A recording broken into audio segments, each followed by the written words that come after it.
Assalamualaikum warahmatullahi wabarakatuh. Perkenalkan, nama saya Syahriar Rashid dengan NIM 2210952033 dari kelas pemrograman 2C. Di sini saya akan mempresentasikan hasil kerja saya dan teman-teman, yaitu sebuah program berjudul penentu ukuran sepatu.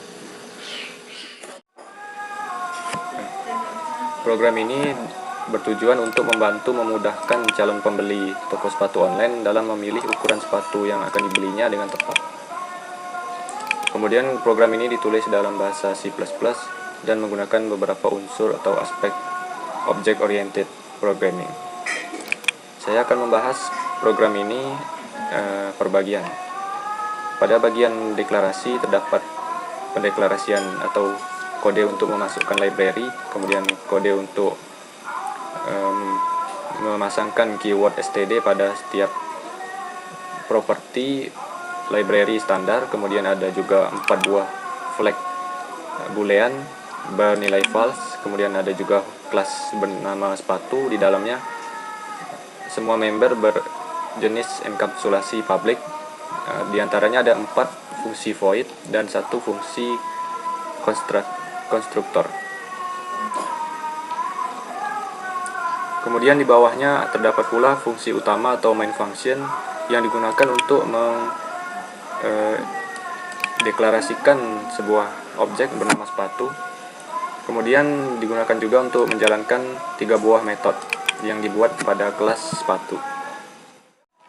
Fungsi masing-masing komponen yang saya sebutkan tadi akan dijelaskan lebih rinci pada cara kerja program. Cara kerja program.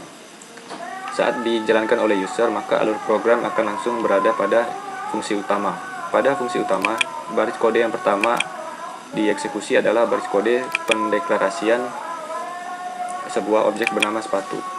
Kemudian saat sebuah objek dideklarasikan, maka sebuah fungsi konstruktor akan langsung dijalankan.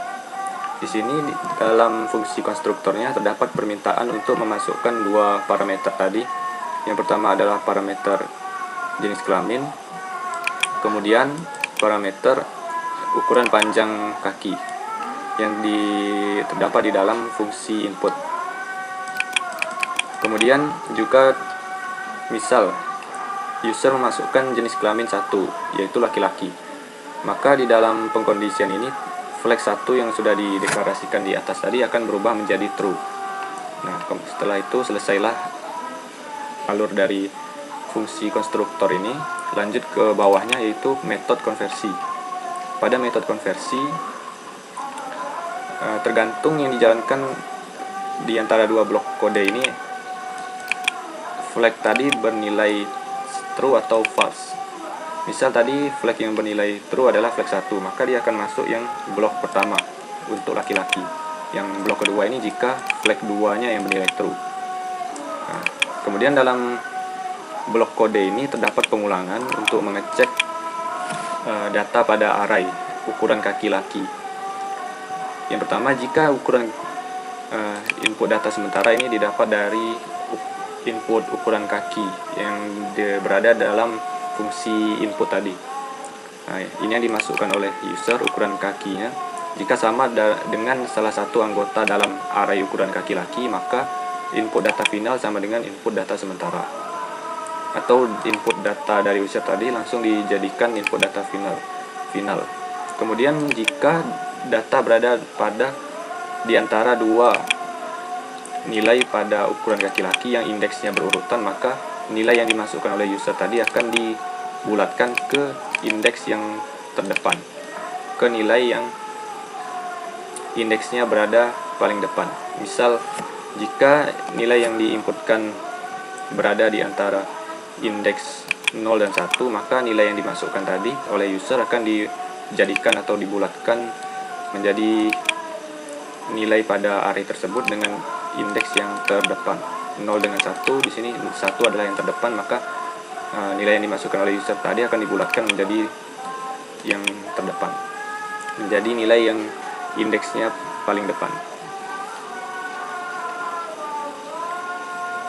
Kemudian setelah itu, jika nilai yang dimasukkan oleh user lebih kecil dari nilai terkecil pada array dan lebih besar dari atau lebih besar dari nilai terbesar pada array, maka sama seperti yang pertama tadi, input data finalnya juga sama dengan input data sementara atau dipindah ke data final langsung. Kemudian setelah itu ada juga metode cek di bawah metode konversi. Pada metode cek, semua data tadi sudah dimasukkan ke dalam data final. Nah, sekarang lebih simpel lagi di dalam pengulangannya. Di sini terdapat pengulangan, di sini blok untuk laki-laki, ini blok untuk perempuan. Pada blok laki-laki terdapat pengulangan. Setelah itu dibandingkan antara input data final dengan array ukuran kaki laki. Jadi diulang membandingkannya. Jika sama nilainya, maka akan di print. Jika sama nilainya dengan salah satu anggota pada array ukuran kaki laki, maka indeks pada nilai yang sama tersebut akan digunakan untuk mencari nilai pada array ukuran sepatu laki dengan indeks yang sama juga. Misal terdapat kesamaan antara input data final dengan ukuran kaki laki pada indeks ke-1, yaitu nilai 26 ini, maka indeks ke-1 tadi akan digunakan untuk mencari nilai pada ukuran sepatu laki dengan indeks yang sama juga, yaitu ini indeks ke-1, ini indeks ke-1 juga pada array ukuran sepatu laki, yaitu nilainya 40, 6,5 dan 7,5. Inilah yang ditampilkan kepada user nantinya. 40 ini adalah konvensi Euro, 6,5 ini UK, dan 7,5 ini US. Jika tidak ada yang sama dengan anggota ukuran kaki laki, nilai dalam input data final tadi, maka flag 4 tetap akan false dan akan masuk ke sini. Ukuran tidak tersedia inilah yang ditampilkan kepada user. Jika ada yang sama, maka flag 4 true dan tidak akan masuk ke sini. Seperti itulah cara kerjanya pada jenis kelamin perempuan juga begitu. Dan jika ingin melihat panduannya, bisa diklik pada menu ketiga, maka akan ditampilkan panduan atau tata cara mengukur panjang kaki. Ini jika flag 3 sama dengan true, maka dijalankan ini. Kira-kira begitulah cara kerja dari program ini. Mohon maaf atas segala kesalahan. Wassalamualaikum warahmatullahi wabarakatuh.